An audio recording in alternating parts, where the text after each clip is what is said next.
Previously, we covered the general overview for budgeting.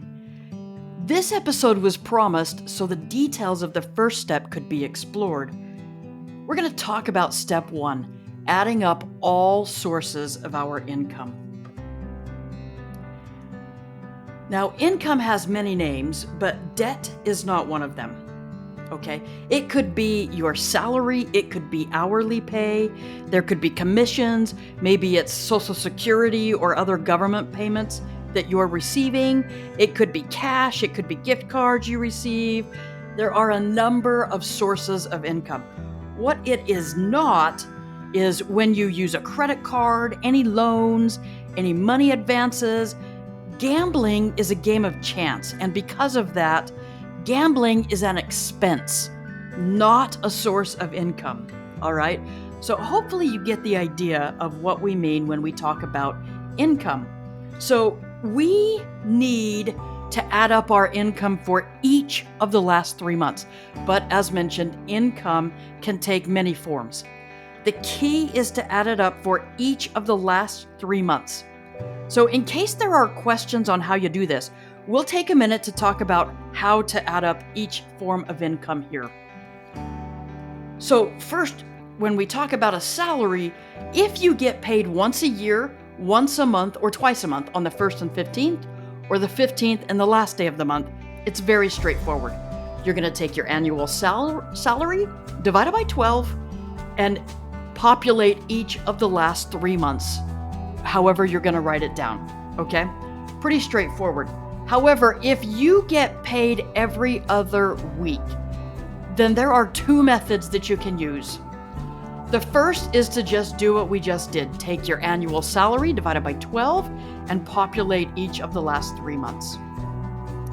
The second method is a little more exact. If you're getting paid every other week, then you're going to get 26 pay periods instead of 1, 12, or 24 pay periods. So for 10 months of the year, you're going to receive your annual salary times 2 pay periods divided by 26. For the other 2 months of the year, you're actually going to receive your annual salary times 3 pay periods divided by 26. So you'll populate your income accordingly. Now, which one should you prefer to use? It doesn't matter. They both work out in the end. If you use method number 2 because you get paid 26 times instead of 1, 12, or 24 times, then just keep in mind you'll have 2 different budgets.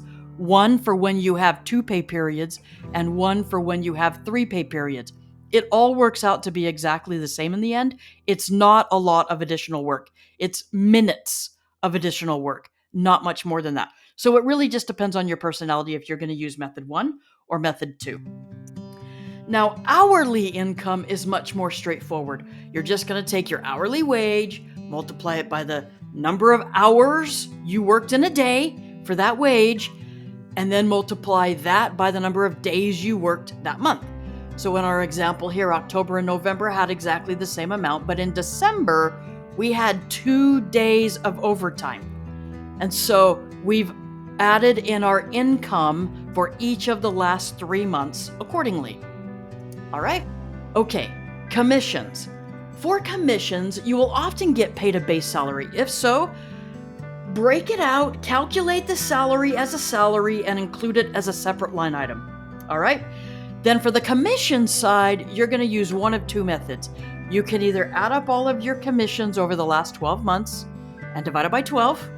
So that's one form, and so you'll have a line item for your salary and a line item for your commission. Or you can use method 2, which is adding up your commissions for each of the last 3 months individually, and then populating the income line accordingly. So I've got my salary line and I've got my commission line. I am going to make a line for each separate job that pays commissions. Okay, so if I've got 2 jobs, I would have a salary line, a commission 1 line, and a commission 2 line, because I want to see the source of my commissions. All right, we're going to use method 1 if my commissions are pretty consistent. We're going to use method 2 if my commissions are not consistent or if I'm just starting out and I don't know what to expect.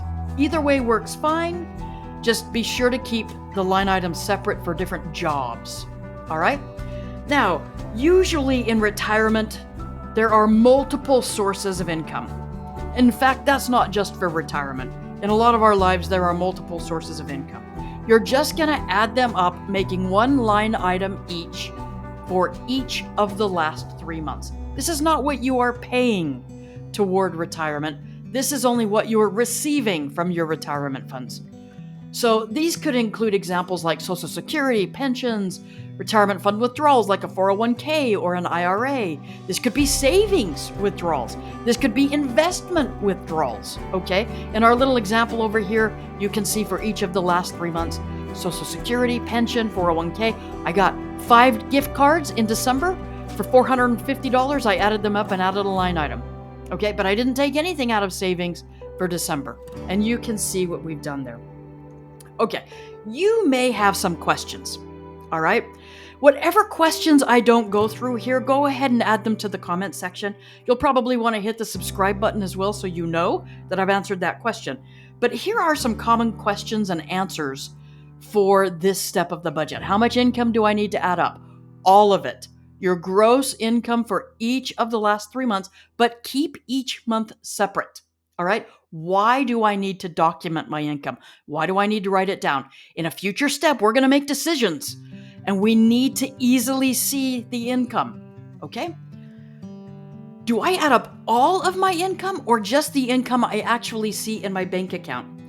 The income amount before you take out taxes, the income amount before medical premiums, and the income amount before you take out retirement is called gross. Most people receive earnings if they work for somebody else after taxes and medical premiums and retirement payments are removed.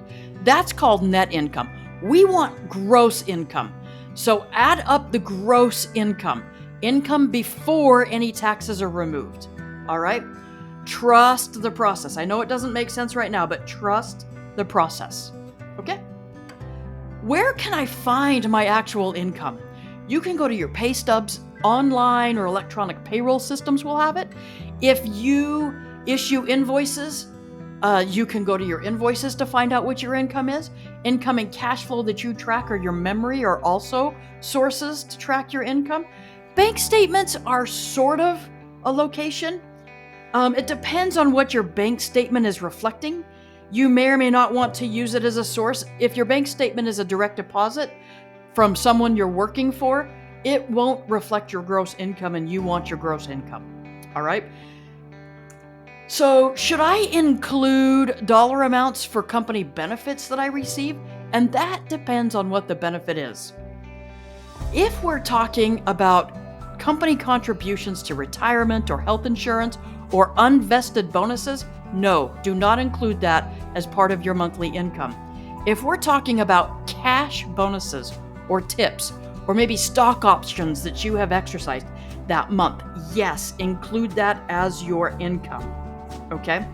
So the answer depends on the benefit, all right? You want to add up money, but you don't want to add up company benefits for which you never see the money, all right? Why do I need to be so particular about writing down gross income?